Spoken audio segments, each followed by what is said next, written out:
Welcome to the Optional Boss podcast. I'm one of your hosts, Josh, and this is my other host, Tyler. I am the other host, Tyler. And today we are going to be looking into turn-based combat and random encounters, why they are good and why they are bad.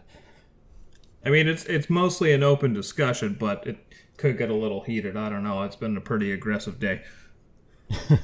That's fair. So we do have two polarizing perspectives on this, but at the same time we both see pros and cons in it. But before we get into the actual discussion, what have you been up to? What have you been playing? I've been playing Grass Cutting Simulator, but the actual kind. The IRL? Yeah, it's wild, actually. It takes a little bit to get into, but I cut my grass. But more so, Ninja Turtles, the TMNT Cowabunga collection, which I just gotta say, like, I could rant on about how it's a pretty awesome package in total, but really the point I want to drive home is not Capcom, they're all right. Konami, do more things, please. Yeah, we're still waiting on a Castlevania Advanced Collection physical. Yeah, and I've been really tempted to just get the digital version, but because I really want to play those games again, but I just want them to finally go, you know what, Nintendo, you can finally have Symphony of the Night. You've been good. Yes, that would also be well received, I'm sure. But, yeah, and I mean, I guess I should touch on what I've been playing on the collection. Mostly, oddly enough, the fighting games, because for some reason, I've just been very interested. Is it more of a video game medium than just a straight-up button masher? But I also tried out what was it called? It's the third Game Boy entry that's more like a Radical Rescue. That's what it's called. And, it's nothing like mind-blowing, but for a Game Boy title, pretty impressive. Highly recommend for what I've tried. How about yourself? What have you been playing? Well, you've always been a Game Boy fan, right? Like, you love the original Game Boy and all the way up. Well, that definitely means much more to you, right? To an extent, but I still think, like, the Game Boy is, like, just kind of untapped market for a lot of people. Like, for most people who owned a Game Boy, it was just like, I had Tetris, Pokemon, and X game, as where, if I look to my left to this small library of it, there's just a lot that people need to just check out. Well, the mention of Pokemon would be an excellent segue, but you asked me a question, so I'm going to get into that. Doing a lither bit of Mother 1, and out of all things, Dr. Mario. So basically what you're saying is you're partaking in a little bit of masochism. A little bit, yes. I haven't gone on high speed, because I don't hit myself that much, but get there. Maybe one day we'll get there. I just think Dr. Mario is just like, it's just Tetris, but I don't like it even more. But we'll get on my gripes with Tetris another day. Yes. Today we are going on about the turn-based debate and random encounters.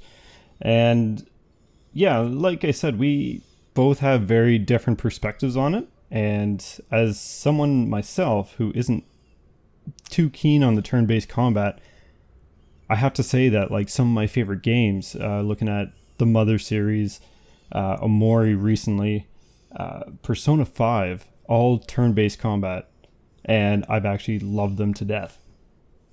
And how does that make you feel? I don't know. I'm very confused.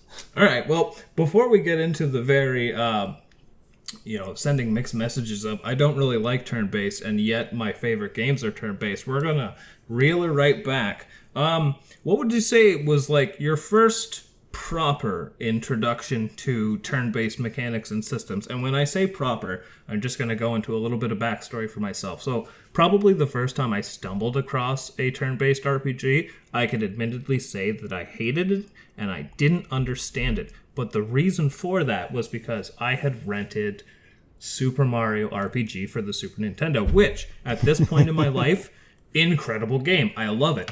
But I had no idea what an RPG was or just anything about it. I thought I was just getting another Mario game, so I didn't understand. Like, I jumped on him. Why didn't he die? Now I'm going into this process. So it was very confusing.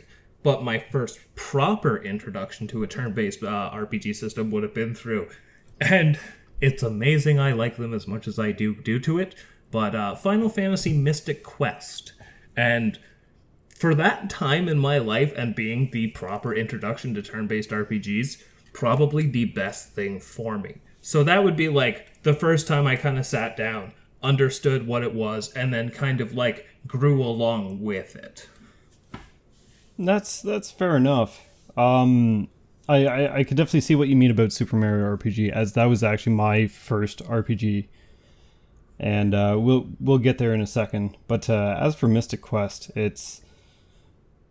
I don't suspect anybody doesn't know nowadays that it was kind of like the Western version of just make it simple because they don't get it.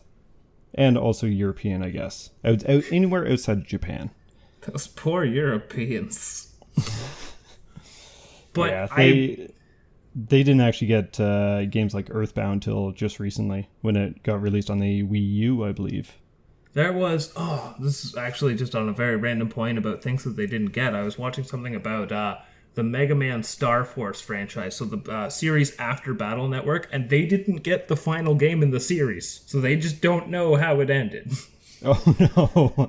So, but that's going off on a bit of a tangent. So for me with Super Mario RPG, I felt betrayed. I get that. But I think another part of it too, because did you own Super Mario RPG? I did. See, I think that would probably be a big difference in the perception as well, because for me, this was just like a 3-day rental, and if I feel like I can't figure it out on day one, and I mean, granted, we're going back to when I was like maybe 5-6 years old at the oldest. Very young, right? It's gonna kind of sour the experience. Oh, 100%. Although on the opposite end, like Super Mario RPG was my first RPG, and I feel like because of that game, I never got into RPGs because of the interactiveness within it. So I just, even today, like something subconsciously, just whenever I play a turn-based RPG, I instinctively try to do those timed attacks, even though I know for a fact a game like Final Fantasy VII does not have them. So when you play Pokemon and you're trying to catch a Pokemon, do you rhythmically press A to try to catch it better, or do some kind of weird subconscious trick? Yes. I have certainly caught myself doing that. It's the equivalency that I could almost say is, when you go bowling and they throw the ball down the lane and then they're like waving it like they're controlling it. That's me with RPGs. It's amazing how little it doesn't work, and yet at the same time, it just makes you feel like you're more in control of the situation. Exactly. It makes me feel better. Okay, so it's stupid, but it makes me feel better. Clearly, a big sticking point with you when it comes to turn-based RPGs is interactivity does play a big part into how much you can actually enjoy it or not enjoy it. 100%. And there was actually another part of your question that I didn't answer. My first proper RPG, if we aren't counting Super Mario RPG, would be Final Fantasy 1 for the NES. I don't know if that would be a good starting point or not. Like, there's a lot of reasons why you could argue that it is, especially being the first Final Fantasy, but that's a lot to throw yourself into, because I kind of feel like, granted, when that game came out, I don't even know if I existed yet, to be honest. I'm not sure if it's pre-90 or not. But it has a much more mature kind of sense of rules as compared to your just kind of plug in the game and hop, right? Like, it was kind of made for a tabletop RPG crowd. So that's actually kind of surprising. Now, I'm going to guess you are going to follow up with, I didn't really like it. As a stupid little kid, I enjoyed it just because things were flashing on the screen. Sometimes that's all you need, really. That's exactly what I needed. And this was the time, like growing up, we had the Super Nintendo and we had the NES. And even though that we had the Super Nintendo, we still had the NES plugged in and still swapping back and forth. Like me and my brother would be sharing and all that kind of stuff. So yeah, it's when one of us was on the NES, the other one was on the SNES. And vice versa. Okay. So when would you say that you kind of got the idea that you weren't much of a turn-based RPG kind of person? So here's the thing, like growing up, I enjoyed them more so than what I do nowadays. Nowadays, I just feel like I need a lot of that actual interactiveness and honestly, like a weird story. Like not just a good story, but like has some weirdness. An example that I won't get too much into is Amori has a very dark undertone and a lot of like cryptic things, but it's done kind of in a modern age, and that maybe because the modern age feeling is like without the swords, maces, magic and whatnot. Maybe that's why I like Earthbound so much more, opposed to like your standard old style RPGs. Stay tuned for the 3-hour discussion on Amori when I can actually have some input. I can definitely see where I feel like it might even be like a subconscious perception, but like when you think turn-based RPGs, your mind kind of goes to like traditional fantasy, right? So it kind of helps to have things that have a little bit of an added quirkiness, like the pseudo-realistic environments of, like you said, Earthbound or Amori or something like that. Because or maybe it's just aliens. Aliens help. Or with the Mother series, there's lots of aliens. Now, because for myself, because I'm obviously much more on the pro side of it, I like seeing numbers get bigger, and I like seeing my progress happen in increments. But there are some games that, and oddly enough, for you being so highly praising of the Mother series, it's really one that I'm not a fan of. Mother 3 I did really enjoy. We'll get into that at another point. But it falls under the same category that I have a problem with, where I can see how it's not as visually stimulating with just your standard take-a-turn turn-based RPGs without like the active button presses or something like that. But even some things can be a little bit too dry for my liking, like Earthbound, Dragon Quest, Lufia, the whole static image and then just kind of a readout of what occurs. I don't find all that compelling, but on the flip side of that, another form of turn-based combat that is literally just static images and text would be Stone Soup, which is just a standard dungeon crawler where I literally press up on the direction and it reads out like 6 things that just occurred. So... And at the same time, you do get a little bit of animation with that. Like, not a whole lot, but you do get something a little bit more. Like, you're not flipping to a new screen. You're not having any of those, like, battle scenarios where it takes you out of the map that you're in to this secluded arena-style background. Just thinking, like, Final Fantasy VII, for example. Takes you to, like, a secluded arena that you've seen couple times by now. I'm walking just down for a different path. Enemy. Suddenly we're in pine trees. Yeah. Hopefully not that bad, but that kind of thing. And another thing on it, just since we're on the topic of visuals and all that kind of stuff, like Mother 1, which I finally or Earthbound Beginnings, whatever you want to call it, it's very similar to like the old Dragon Warrior, Dragon Quest, whatever you want to call it, type of screen where things are read out. You got the sprite of the enemy and then you don't see your characters and you just flip through menus. That is not ideal for me. And maybe it's just the pretty colors in Earthbound that I really enjoy. Maybe it's the rolling HP counter. But on the other side of that, like when we're looking at... I'm not going to criticize the 2D games by far, but more the 3D era where animations are prevalent and all this kind of stuff. A lot of the animations, like you attack someone and it's usually just the same 1 or 2 animations for it. It's not that gripping. Or same with magic spells, like they're always done the exact same way. And I just find it gets super repetitive in its visualization. You want things to be done faster. You want results now. So I definitely do want things to be faster and quicker paced. especially if they're going to be taking you off to another arena and whatnot. Like, I quite enjoy the Final Fantasy series. Like, I don't think there's really any Final Fantasy game that I haven't enjoyed to at least some degree that I've actually played anyways. But the whole going into a separate screen to do the battle, the victory dance, which you see hundreds of times during a playthrough, and then here's what you got from it, here's your XP and whatnot, yes, important, sure, and then fade out, then fade back into where you were. Say you're on the overworld or something. It's just, there's a lot of time taken up there, and I find myself nowadays just looking at my phone or getting easily distracted because it's stuff I've seen hundreds of times.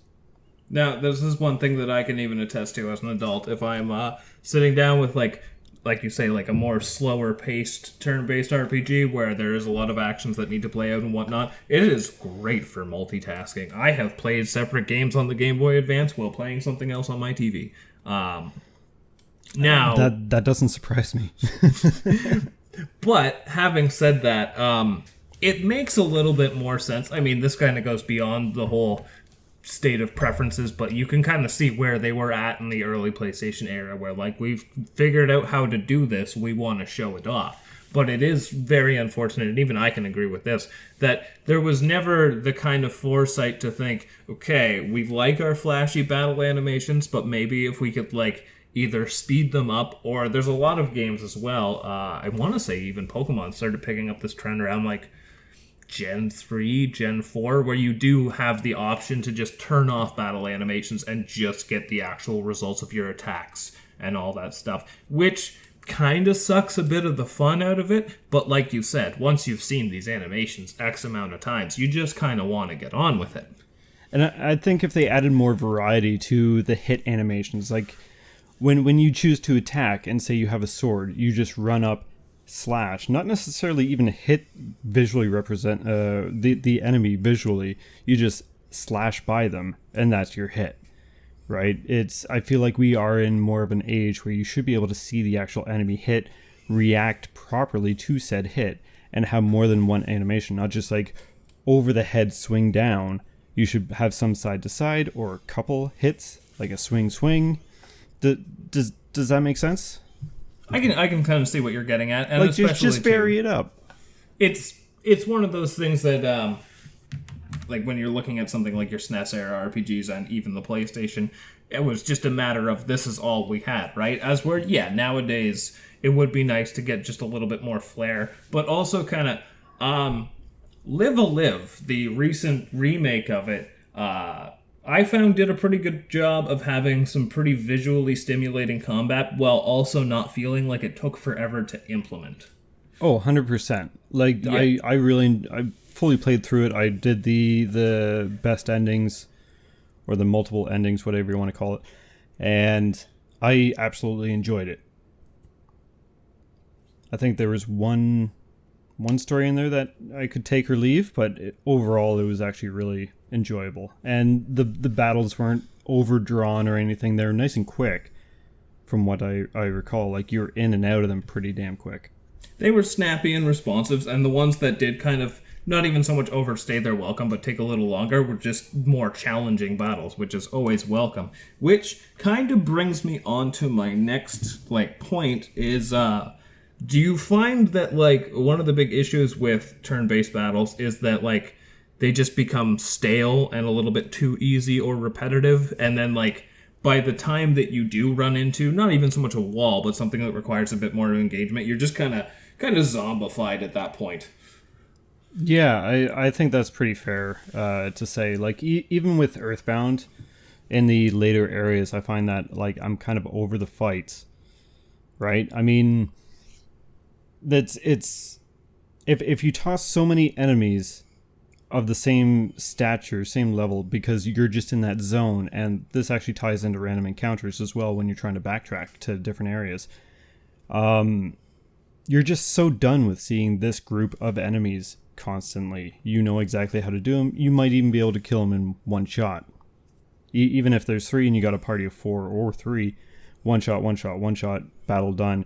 You're still sitting through that animation of going into the battle, going around the screen for majority of the JRPGs, anyways, the turn-based games, and then the victory screen, what you got, then fading out, then back into where you were, just to walk a few more steps and possibly get into another fight.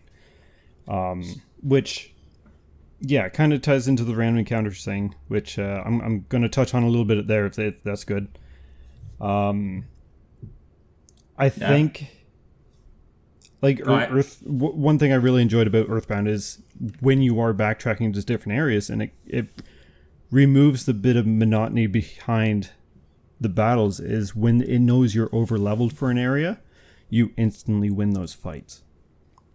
That I have always found to be just a genuinely satisfying thing, just from a progression standpoint. It's kind of like in Super Mario RPG, the same feeling that you get when you get a Power Star and you can just plow through stuff and you'll still get the experience, but you didn't actually have to go through the work to do so. So the fact that that's just kind of a thing in the Mother series, I don't know about Mother 1. No, it's not in there. Not terribly surprising. I mean, it is kind of the first of its kind, but I digress. That does feel really good, and but it's also have not more games implemented that. I don't have an answer to that question. Like, seriously, like, if I know I'm not the only one with these issues, right? And Earthbound, and I think I want to say Mother 3 did it too, or at least you can knock enemies out of the way when you're running. But if you're over leveled in an area, just let me explore. Let me not go through this long, drawn out animation period going into these fights and then waiting for my, in ATB systems anyways, wait for my fight bar to get up to take my turn, and then take my turn just to kill a level 2 enemy. So, something that I have noticed more modern RPGs kind of going sort of in that direction is because random encounters have kind of become an antiquated kind of mechanic. It's more so like you'll find games with random encounters either to make an emphasis that they have random encounters, or sometimes they'll be limited to specific areas. I want to say Pokemon Legends didn't have. Anyway, getting off track. What I've noticed is that overworld encounters are becoming a much more common thing, right? You can usually see your opponent before you engage, and if it still has a traditional turn-based structure, it will do that whole pull you to the other arena, start your battle. But yes. I've noticed in a lot of more modern RPGs that they'll have weaker enemies generally avoid you, which it does help a lot. I noticed that with Shin Megami Tensei 5 did it, and I want to say Dragon Quest 11 did it as well. So it's kind of getting there, but the reason why I don't think they've implemented the auto-kill win battle thing is, so something with Shin Megami Tensei is you sometimes might want to recruit these demons. So therefore, you're kind of required to enter the battle. Something like Dragon Quest, where it's not as specific, I would only guess it would be for a loot grinding purpose. Another thing too with not specifically Dragon Quest, a lot of games do it, but the example that I'll use is sometimes they'll hide rare encounters amid encounters. So like in the Dragon Quest series, you can run into metallic slimes, which are usually highly evasive and usually run away, but if you do kill them, you get a boatload of experience. So in order to still potentially get that reward, it does require you to enter the battle. Do I think it's great? No. But I can at least see the justification for not just wham, done. That's fair. Like, I would argue that if you aren't going to have the wham, done method that Earthbound implements, then make it so you can see the enemies on the overworld and such, and have them run away from you. Another game that does that is actually Persona 5. Which, again, you can recruit the enemies as it's a spin-off of the Shin Megami Tensei series, right? Yeah. And so, yeah, I could see how you kind of need those battles to happen so you can be able to recruit those, the demons and all that kind of stuff. As for, like, special enemies and whatnot, make them maybe a little harder or maybe rare to spawn in the overworld. But still have them as an overworld spawn. Yeah. Just make it, okay, it's this enemy is 1 out of 20. Okay, you still have the grinding aspect that you'd have to do if you wanted to spawn in that area, because you might have a 1 in 20 chance of actually seeing that rare enemy replace the Rabbite 2, say. So would you say the chase for the thing, like let's say it pops up on the overworld, but you see it and you have to get it now or it's gone, is that more exciting than the entering the encounter and then just, oh my god, it's my shiny chicken? I would say if you see it on the overworld, it means a bit more, because then you have that kind of sense of discovery. Like, you don't just go into an animation, do the spiral around, and hope it's what you're looking for. It's, oh my god, there it is, let's get it.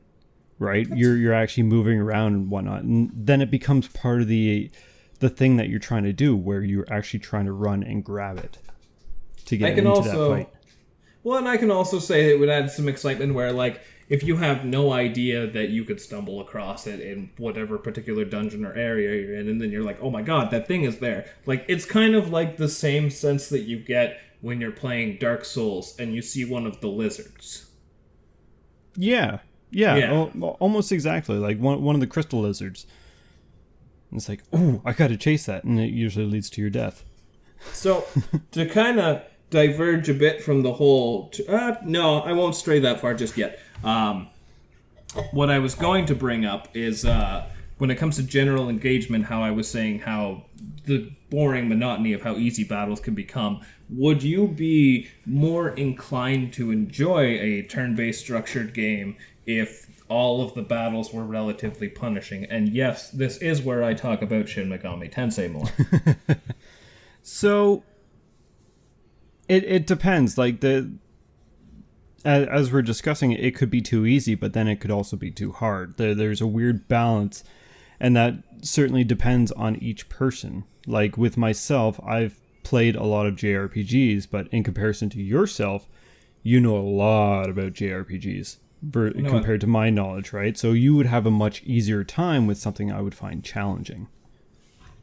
I guess when you put it that way, there are a good amount of skills that are pretty universal when it comes to just enjoying the medium as a whole. Yeah. Like, I honestly, like, at this point, I certainly do like the action-oriented RPGs, and one point that you brought up is, like, seeing those big, beefy numbers and whatnot.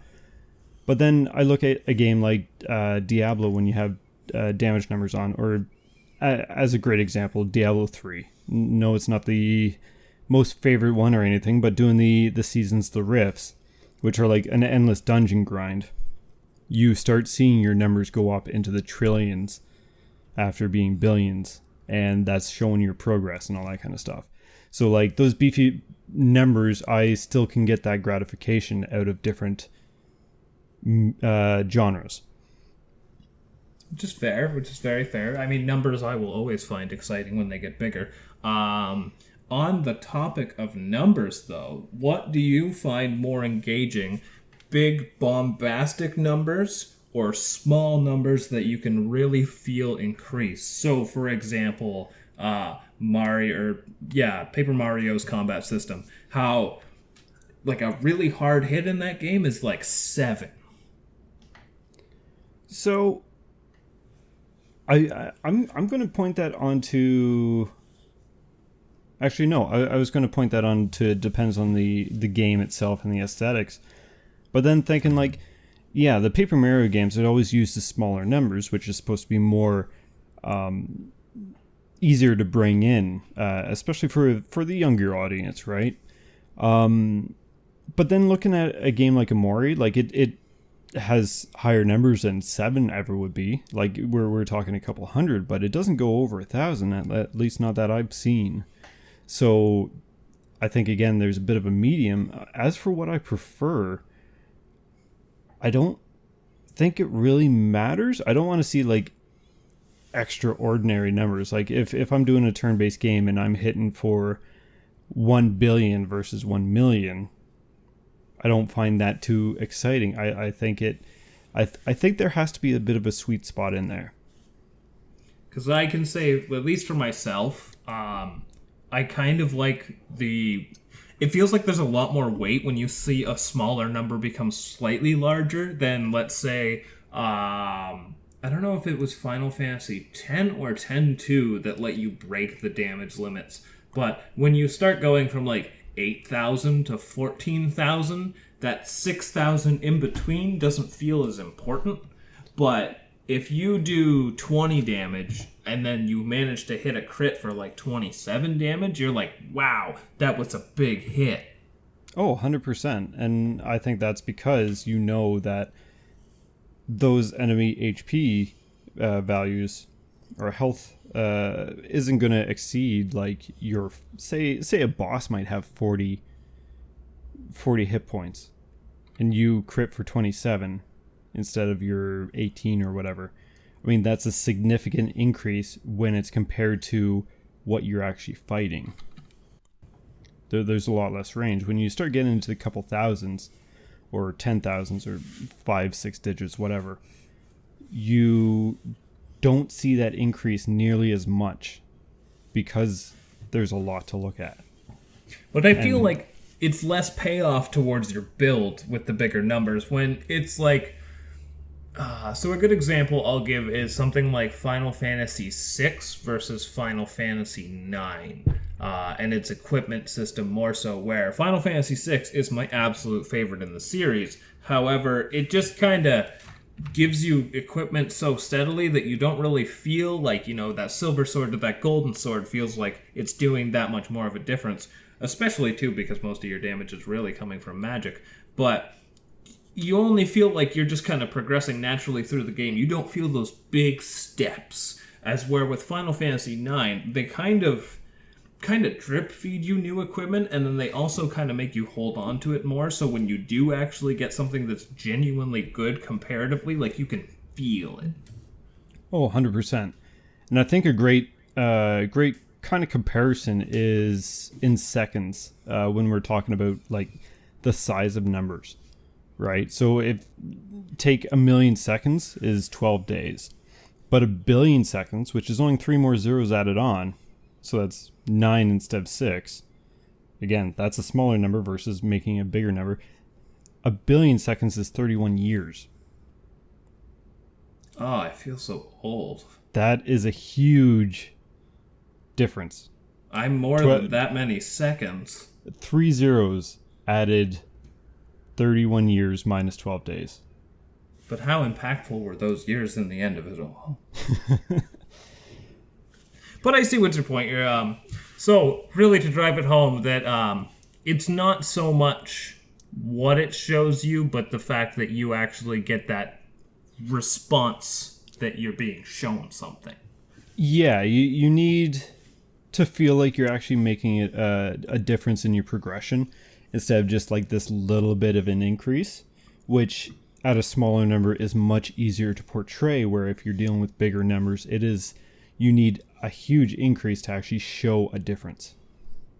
Now here's a touchy kind of aspect of the whole turn-based RPGs and just kind of where the reputation seems to sour. When you think of playing a turn-based RPG, does the thought of the grind kind of give you a slap in the face and make you say, well, that's why I don't really wanna? I just get tired.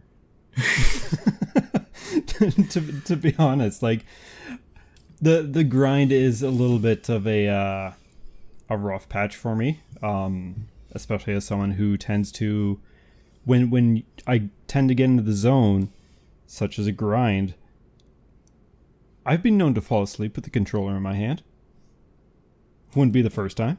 Won't be the last. Fair. That's very fair. Now, that said, I feel like this comes from some kind of like a World of Warcraft or Diablo area of grinding.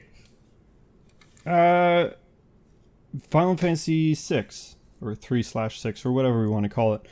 I did that with that as well. Oh no! So it's and I really enjoyed that game, but it's just there wasn't enough going on visually to keep my attention. I mean, for as much as I love it, even I can't defend that it's going to be the most visually stimulating thing in the world. If anything, it's music. It's what's going to be pulling you along. But, Its music is really good, though. oh, my childhood. It's like the time I went to see Toy Story 2 and my aunt who took me fell asleep. So there's something else with turn-based that we haven't really talked about. And I don't know which side of this fence I'm on. But the different types of turn-based. Like, we have the games where you can select everyone's move right off the bat, or you select their move when it's their turn, or we have the ATB system. Well, I was actually going to bring up the ATB system, but more in a broad sense, because ATB is just kind of like artificial action, right? Yeah. And especially, too, it really cheapens the experience where if you really want to, you can just turn it off. But I do like ATB as kind of just a more... But works a little bit better than ATB, I find. And I can't think of any immediate examples for this, but games that will give you a active turn order as opposed to an ATB gauge. Okay. So, like, on the sidebar, you'll have, like, everyone's icon... And let's say someone's about to go third, but if you hit that person, you might knock them down the bar. Like, you can actually see how things are going to progress as opposed to just things are based on a generic speed stat. So I haven't played these games, but don't the Fire Emblem games do that? No, Fire Emblem is just take turn and exhaust. Okay. There's a game, and I have it in my head, but I can't think of the name for the life of me now. Is it but possibly... It does that. One of the... Not Disgaea. Grandia. They use a system like that. Possible, but I don't know how much of Grandia I've actually seen. It's like turn-based RPG, but everyone runs around like they're manic. Okay, so not a great... Final Fantasy X used that system. The turn order? Yes. Oh. Yeah, they actually didn't have the active ATB at all. It was just the ladder of the turn order. Well, I will have to check that out. I actually have it on my desk, so it's been on the backlog, so I will have to check that out. Look at me singing praise for a game I have zero interest in. It's one of those that I've played most of the Final Fantasy games, so I feel like I can't ignore one. I at least have to try it. I've learned enough about it to know I want nothing to do with it. Uh-oh, I just said that. It's a pretty divisive game, though, isn't it? I'm an old man, and I like my Final Fantasies to be about crystals. That's fair. But... Well, we'll talk about my feelings on the Final Fantasy franchise another time. Here's something to kind of consider when it comes to turn-based, going back to what you said about Fire Emblem. And now I know this is kind of neither of our cup of tea, but strategy games, do they even cross your mind when it comes to the spectrum of turn-based RPGs? Because for the most part, they are, even though they don't really feel like it. Yeah, I'd consider them still a turn-based style, I suppose. I mean, we have different strategy games, if you will. Like, obviously, we aren't talking about real time, like a StarCraft or something. But thinking, I have a physical copy of Into the Breach on pre-order, and that is from my knowledge, a strategy turn-based RPG. I mean, if you really want to get down to the brass tacks, chess is a turn-based RPG. The characters are terrible, though. Which one? Chess. Yeah, I suppose you're not wrong. They each rolled a different movement dice. I don't like chess, but it is still essentially, and this is kind of a weird direction to take it. But I think one of the things that I really like about turn-based RPGs is I like trading card games, right? And just tabletop games in general, not Dungeons and Dragons. We haven't got there. I'm scared. But I like strategizing and then seeing what my plans come forth actually pay off. So an example that I can kind of like say with when it comes to trading card games versus turn-based RPGs is something that you really understand the effect of using status effects and things that actually change the battle drastically. And when you plan ahead to actually see these payoffs come to fruition, I don't know, it's really satisfying. Which is fair enough. Like you have the plan in your head, and then it's about acting it out. And you know what? If it was a little more visually stimulating, maybe I would get much more of a kick out of it. Because I have just through this discussion, discussion, I've almost started thinking that it might just be the overall presentation of them. I almost think you've been more positive on this matter than I have, and I'm on the pro side. But so because I kind of have this feeling though that you enjoy brute forcing your way through a lot of turn-based RPGs. I would say you're not wrong. That's what I'm saying. I'm right. Yes, the roundabout way. Yeah. Yeah, I would almost say that there's more often than not, but I think that brute force only starts to come in when I'm just kind of over it, but I want to see it through, if that makes sense. I feel like that comes to a very common situation that a lot of, it's like even I can say I do it as well. The only parts of a turn-based RPG you tend to enjoy are the heavy story-focused battles and just boss battles for the most part. Yeah. Like, especially optional bosses. Ha ha ha. We use the name. Yeah, I think that's very fair. Like the bosses are usually pretty spectacular in design and visual flair, and they usually have much more meaning than a random rabbit on the ground. Unless it's the Black Rabbite. But that's not even a turn-based RPG. No. Alright, the dung beetle. In the sewer. What has the dung beetle? Oh, I'm sure there's a game that has a dung beetle.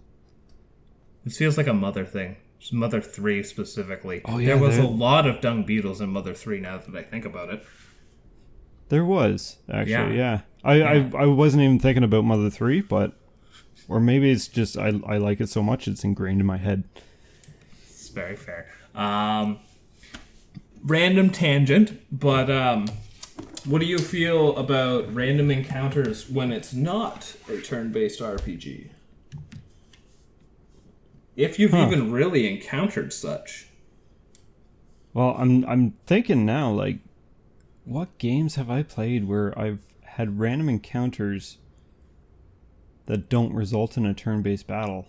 See, it's almost kind of unique when you do it that way. So, I would say unique, but the only thing I'm really coming up in my mind right away, just from looking around my room, is Zelda 2. That's almost in the weird middle ground of it, too, because it only does that on the overworld. Only in the overworld, and then they appear briefly, and then have a seizure on the screen, and then you either get hit by it or don't. Is the encounter random, or is it just the coding? I believe it's certain icons can give you a set of different areas that you can end up in. True. This is a game I've not touched on in a good while. Because I know for myself, there's some games that are... I don't know if the turn-based or the random encounter aspect makes them better, but it's also one of those things where it kind of only makes sense. So, for example, I think I've told you about how the Tales of series is more so a traditional RPG until you get into a battle, and then it's almost kind of like a side-scrolling beat-em-up. Yep. And it's a very interesting take, especially, too, because you more or less have control of one main player character, and then you also have just standard menu controls for the rest of your party. So it's this really weird hybrid of action and regular turn-based. And then another good example of things that use random encounters but aren't actually turn-based battles is the Mega Man Battle Network franchise, where it becomes... I don't even know how to explain that game when it comes to genres. It is an action, tile-based, deck-building hybrid. So it's merging genres and hoping it sticks, which, I mean, it clearly did. They got, what, 6? And not even from an indie dev. No. Yeah. But I also find that even though random encounters make sense from just a presenting it structure and like how you're getting into battles, they kind of wear on you. Yeah. It's very pace breaking, and pace breaking hurts. And I think a lot of that has to do with it being, well, oftentimes the same enemies. Like you're seeing a lot of repetitiveness, where, I mean, that could be argued in a lot of games, but I think it's also done in presentation. So when you were talking about the Tales series, was it? Yep. You said that you get the random encounters and then it ends up in like a beat 'em up style? Yep. Are you transported to like an arena? Kinda, yeah. Because... Okay, so you aren't fighting on the overworld, I'm assuming, because everything is a different graphic style, right? Pretty much, yeah. So you would be looking at, like, let's say you were just in a dungeon or a pathway or something. You've got more or less fixed camera angles, and then when it goes into a battle, it's a more 3D kind of arena style of camera work. Okay, so I wonder if that whole transition of graphic style and just overall gameplay portrayal is what gets repetitiveness, is because, or not repetitiveness, but the pace breaking in them is because they are changing up the style instead of keeping that flow. That would be a big part of it, yeah. Because like in action games, I can't think of a good one off the top of my head, but you're constantly like, you don't shift the focus when it comes to fights or battles or anything. You're just changing your strategy for it, which can be similar to an RPG if you were fighting on the overworld. This is true. It's kind of it goes back to immersion, right? As where it's like you were saying earlier, when you get ripped away and brought to this whole new location, it doesn't feel as cohesive as it could, to which now makes me want to talk about Chrono Trigger. It's funny because I had that on my notes. I knew it was coming at some point because it's a very important game, but not only that, it is an example of you fight where the fight happens. Yes. And that is it. So they took away random encounters, which is a big, I think everyone can give it praise. But even outside of that, the fact that, it's not even, there's no transition for the battle, and this goes for boss battles, regular encounters, what have you. It is, we will pull out our weapons and we will fight here. And it uses the environment that you are in, and it incorporates in the battle, because, like, trees and rocks and whatnot can block attacks and stuff. So, basically, from that tangent is where I present to you. Does that make it more digestible? So you're asking if Chrono Trigger's method of going about the encounters and the turn-based combat digestible? Yes. Yes. Because I absolutely adore Chrono Trigger. And you didn't even play it with nostalgia. No, I didn't play it till, I think it was 3 years ago now, 2019, something like that. Yeah. So let's say even 2018.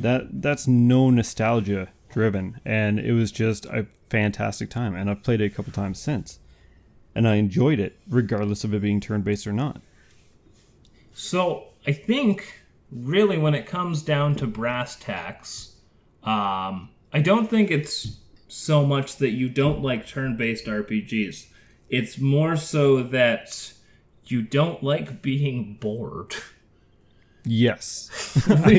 See, that's one of my things. That's one of my negatives with turn-based games is I find them often boring because of the wasted, what I'd consider wasted time between transitions between overworld to battle scene to victory dances too, which, I mean, I'm bringing up Final Fantasy a lot, but a lot of games do the victory dance and what you get afterwards. Like, just give me a little pop-up on the side on what I got from that fight as I'm running onwards.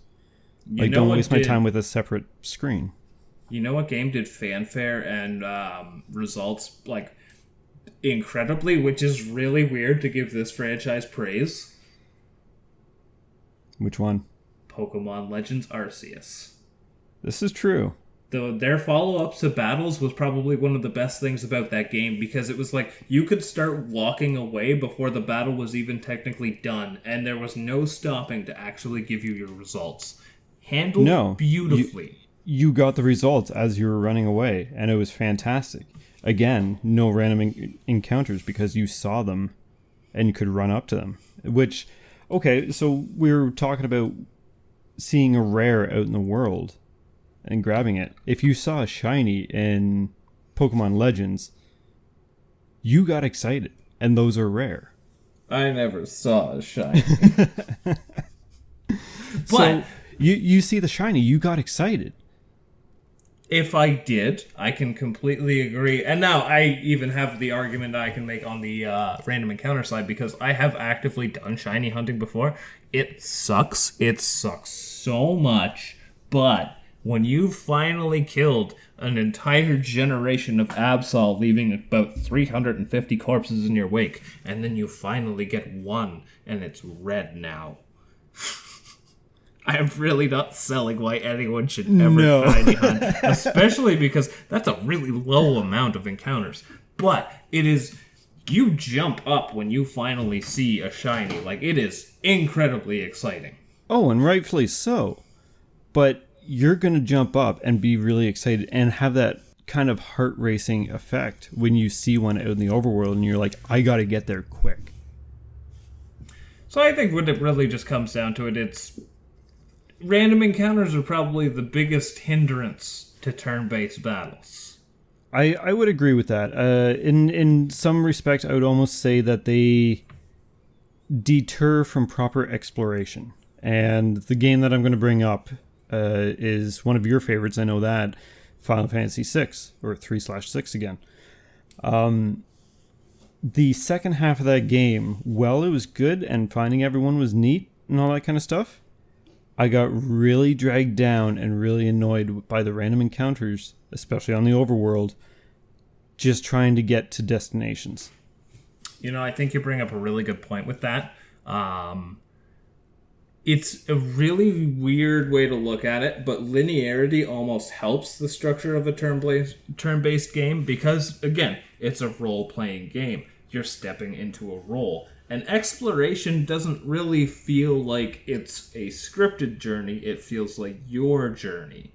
And it really sucks that when you're taking your own journey, there's someone who's going every 5 minutes to say, hey, look at this. Oh, 100%. So, or you get that whoop, whoop, and then you're in a fight. Yeah. So something like Chrono Trigger, which I will highly praise it for its pacing, it never really kind of takes you away from the journey because it's already taking you on a journey. Yeah, and again, I think the whole transition into its own separate battle arena really deters from that immersion where Chrono Trigger just lets you fight where you stand. It's like a nice walk through the woods. You're never taken off the walk through the woods. No, you're not. You're attacked where you stand. You aren't taken out of the fight, out of the area, and then you continue onwards after the fight's done. Yeah, as where it doesn't take too much time to finish the fight once you are done as well. Does a quick little spiel that is, I think, skippable. Like you can fast text through it or whatever you want to call it, B through the text, and skip it all. For the most part. And I mean, it doesn't really feel that long to even start it anyway, especially when you can just crank up the speed of the ATB. As where something with Final Fantasy VI, the first half is an incredibly guided experience. There's really not much in the way of optional anything. And then literally the entire second half of Final Fantasy VI is optional except for beating it. So it is really fun to do that exploring, but it does take you out of it when I want to go look at this, but this person won't let me leave this conversation. Not only that conversation being the battles. Yeah, I was going to say, like, yeah, you want to head over here, you can only land so far away, and then you start running, and you get like 5 battles along the way, and it's like, come on, I just want to get there, and then by the time I'm there, it's like, why did I come here again? It's hard to feel like you're somewhere else when the exact same thing is happening as well. Yeah, and usually in that game's example is if you're going to the same area multiple times for whatever reason, chances are you're going to start seeing the same group of enemies multiple times when you're just trying to get from point A to point B, and it's the constant interruption that bothers me a lot. Not to mention the same song is playing, and then the same song for the overworld area is playing, and you have to deal with the jarring... You know what I think one of the most brilliant things to kind of take away the sting of random encounters is? And I like how it's done sparingly in games, but for example, at the start of Final Fantasy VII, the random encounters never take away from the theme, the opening theme of bombing mission. It still plays even when you get into a battle. Yes. You aren't getting that change of musical... that was a bad way to do a sentence. Whiplash. Yeah. Yeah. You just have that one constant theme going on. And it helps keep you into the moment, right? It still feels like, this is a very pressing scenario, but it's also not something you would want all the time. No, because then it would just get... Yeah, I think it comes down to a whole balance and direction thing.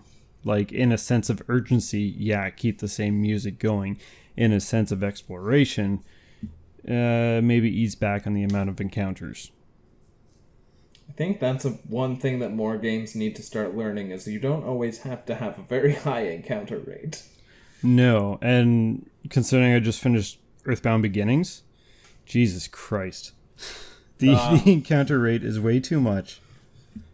Now, this is a game that, oddly enough, the slowest thing about it isn't the turn-based battles. It's actually just the incredible amount of text they had to fit onto a Game Boy. But the Golden Sun franchise did something very interesting when it came to how they handled their battles. Is if there was ever a room in a dungeon or what have you that required a heavy amount of puzzling, they would just turn off the random encounters. Huh. And it makes it a lot less frustrating than, like, you have to push this block 3 squares, but then you gotta fight something. And then throughout that fight, you kind of forget what you were doing, and then you go back, oh, wait, I'm solving a puzzle. And then you go back, and you're fighting again. Yes, and that's the constant interruption when you're trying to get something done. Which, kind of like the exploration thing. You're trying to get somewhere, and you keep getting interrupted. It's when you're focused on getting something done... and you're constantly being interrupted, that it really drags the game down. For me, anyways. But knowing that about Golden Sun actually gives me a bit of incentive to actually check it out.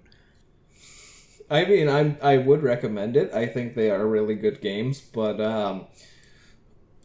they feel like a slog at times. I mean, it's a turn-based RPG. That's what we've been talking about. How did this happen? Feels like a total 180. Have I soured your taste on turn-based games now?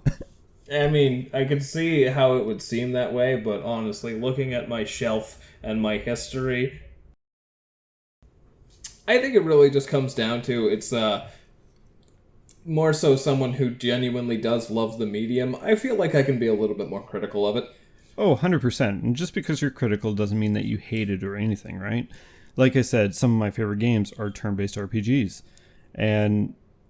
I'm happy being critical about it because I know what I can enjoy. And I know that not everyone's going to share the same opinion, just like how you love them, but you can still be critical of it. And it's you're allowed to be critical of something you love because you know what you enjoy and how to make it better.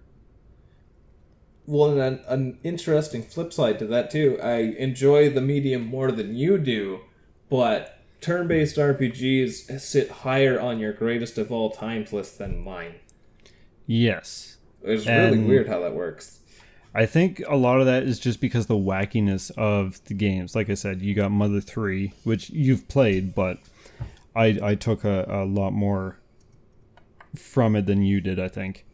I did take quite a bit from it, but I definitely have other things in my history that definitely sit much higher in regard for myself. Oh, for sure. Amori, same thing. And you know what? This is a game that you... Actually, no, you do see the enemies on the screen. Never mind. I was going to say they're random encounters, but no, it's not. It's you see the enemies. Very, very similar to Mother 3.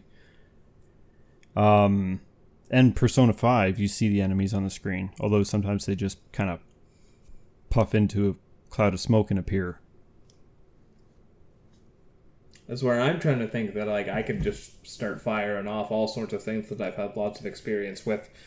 Well, let's see, we've got, Final Fantasy of all sorts, which is pretty generic, but I've also dipped my toe into the Dragon Quest games. There's the Shin Megami Tensei games, be it mainline or spin-off, but not Persona, somehow. And then there's just the very random ragtags like Breath of Fire, and I could go on and on about the many that I've actually tried and enjoyed.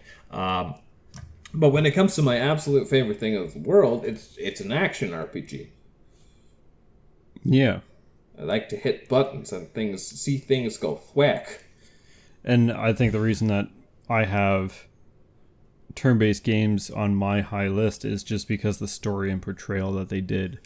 And the fact that I can sit here and say I don't like turn-based combat while having some of my favorite games as turn-based combat games says a lot about the quality of those games. So basically, I think when we come to the end of this, you just don't like bad games. I mean, this is true, but there's a lot of games that are considered great that I just don't want to do because the sound of it makes me tired. I don't see you making it to the end of Breath of Fire 1 or 2. No, I don't think I would. No, and they are very vanilla turn-based RPGs. Now, they do have a little bit more animation when it comes to their battles, so they are a little bit more entertaining, but that's only going to take you so far. Yes, and why would I do that when I can play Chrono Trigger again? Damn, that's a good point. Everyone should just play Chrono Trigger. The world will be a much better place. Yeah, go play Chrono Trigger, everybody. Go. If you haven't, just do it. I don't care how, just do it. Just as they say in quotations, play it any way you can. On the Ouya. Oh, God. I thought you said if they can. Oh, no. And it's holding up a stack of paper somewhere in your house, I'm sure. Oh, probably. Yeah. Well, what do you think? Do you think we've... I think we touched on the topics at hand. I know my list is expended. You got anything else? Mostly that Mystic Quest is quite boring at the end of the day. It really is. So we'll finish on my story of Mystic Quest. I was emulating on my SNES Classic. And I was just using save states to save instead of going hunting down, what was it, beds that you saved at? I don't even remember save points in that game, to be honest. I think it was when you went to rest in a bed or an inn or whatever, you saved. That would make sense. It would. But since I was using save states, I'm like, whatever. And then I ended up dying, which is pretty impressive for Mystic Quest, but it's because I was half falling asleep and just not paying attention at all.